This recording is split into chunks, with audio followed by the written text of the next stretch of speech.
Hello everyone welcome back to my channel. आजकेर भिडियोते आमरा आलोचना करब এবছরে যারা 6 সেমিস্টার দিচ্ছ 2025 যারা 6 সেমিস্টার দিচ্ছ কলকাতা ইউনিভার্সিটির আন্ডারে এবং যাদের paper ACC B2 applications of statistics for sociology. দেখো এই পেপারে আমাদের সাজেশন আলোচনার করবার আগে একটা বিষয় বলে রাখি, যারা মিন মিডিয়ান এবং মোড জানো না তাদের ক্ষেত্রেও কিন্তু অল্টারনেটিভ কোশ্চেন থাকবে। অর্থাৎ আমরা প্রথম যে পার্ট যেখানে 15 নম্বরের প্রশ্ন থাকবে, যেখানে 3টি প্রশ্নের উত্তর দিতে হবে, সেখানে যারা মিন মিডিয়ান মোড জানো তাদের ক্ষেত্রে একটা অ্যাডভান্টেজ কি, এখানে ফুল মার্কসটা পাবে। মিন মিডিয়ান মোড যদি সঠিক হয় তাহলে কিন্তু এখানে তোমরা ফুল মার্কস পাবে। আর অন্যান্যরা যারা মিন মিডিয়ান মোড জানো না বা যারা মিন মিডিয়ান মোডের প্রিপারেশন নাওনি তাদের ক্ষেত্রে বলি যে তাদের ক্ষেত্রেও কিন্তু অপশান থাকবে। অর্থাৎ তোমাদের এখানে কটা প্রশ্ন থাকবে, 5টি প্রশ্ন থাকবে, 3টি প্রশ্ন লিখতে হবে। 5টি প্রশ্নের মধ্যে একটি মিন মিডিয়ান মোড থাকবে একদম 100% কনফার্ম। অর্থাৎ যারা মিন মিডিয়ান মোড শিখেছো তারা একটা কোশ্চেন এখান থেকে কমন পাচ্ছ।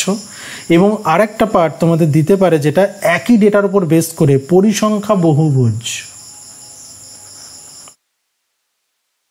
যেটা হচ্ছে পরিসংখ্যান বহুভুজ দিতে পারে। ওকে, এই পার্টটা একই ডেটার উপর বেস করে দিতে পারে। অর্থাৎ পরিসংখ্যা বহুভুজ আর মিন মিডিয়ান যারা জানো তাহলে দুটো 15 নম্বর এখান থেকে কিন্তু হয়ে যাবে। ওকে, আচ্ছা তাহলে বলে দিই প্রথমে আমাদের 15 নম্বরের কি দেখবে। সামাজিক গবেষণায় পরিসংখ্যানের গুরুত্ব আলোচনা করো। সামাজিক গবেষণায় সংকেতকরণের বা কোডিং সম্পর্কে বিস্তারিত।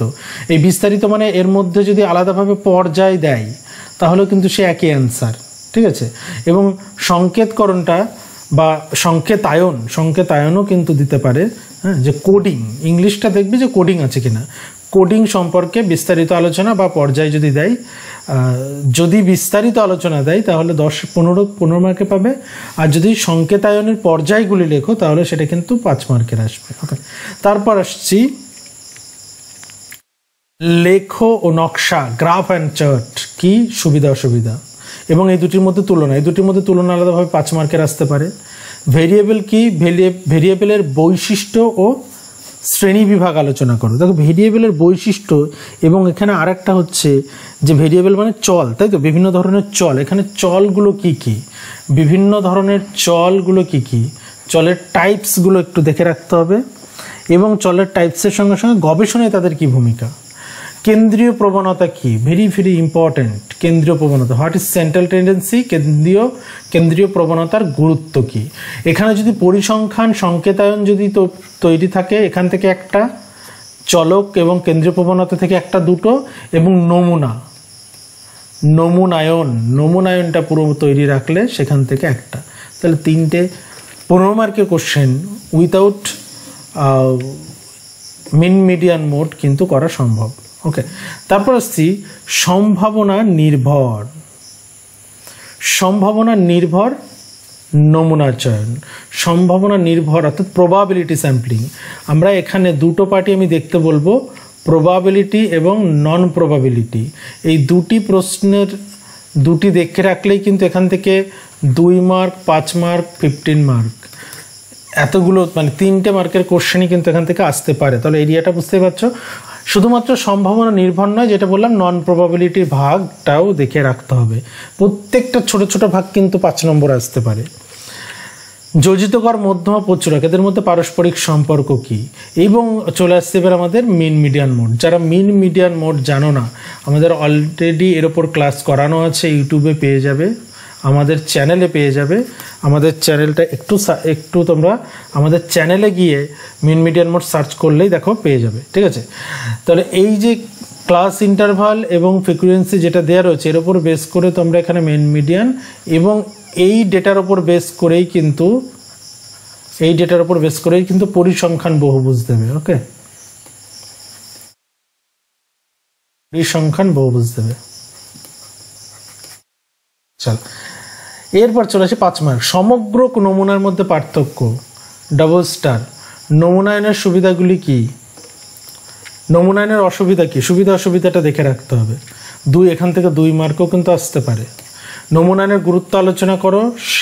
সারণীবদ্ধকরণ বলতে কি বোঝো? What is tabulation? দেখো ট্যাবুলেশন এই পার্টটা, ট্যাবুলেশনের পার্টটা কিন্তু দেখতে হবে।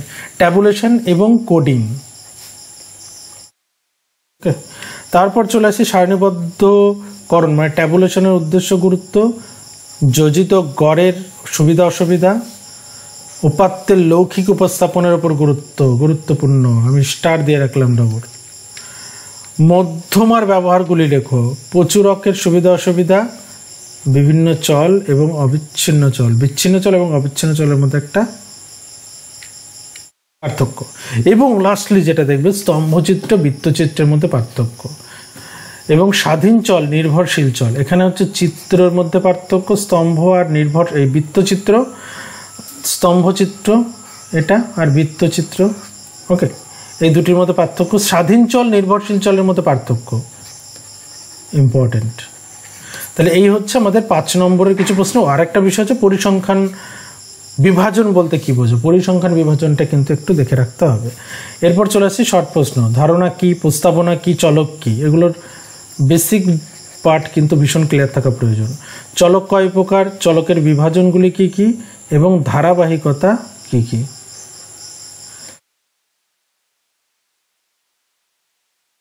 ওকে, নেক্সট যে পার্টে আসছি আমরা,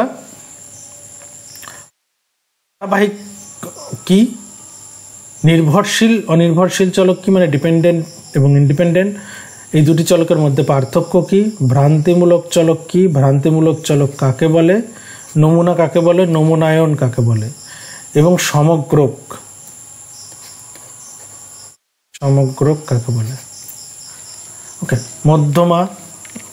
মধ্যমা এবং প্রচুরক এগুলোর সংজ্ঞা দেখে রাখতে হবে। সমগ্রক কয় প্রকার, নমুনার একক, নমুনায়নের সুবিধা, স্যাম্পলিং কাঠামো, নমুনায়নের সম্ভাবনা নির্ভর নমুনায়ন কাকে বলে, সম্ভাবনা নির্ভর নমুনায়নের বিভিন্ন দিকগুলি লেখো। এবং সম্ভাবনা নির্ভর নমুনার কি, এটাও আসতে পারে।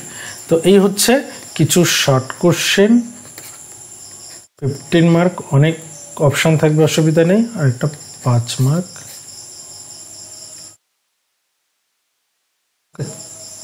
চলো তাহলে আজকে আমরা এখানেই শেষ করছি। আজকের ভিডিওতে আমরা জানলাম আমাদের টোটাল অ্যাপ্লিকেশন অফ স্ট্যাটিস্টিক্সের যে পেপার, এই পেপারের সাজেশন এবছর কোনগুলোর উপর গুরুত্ব দেবে।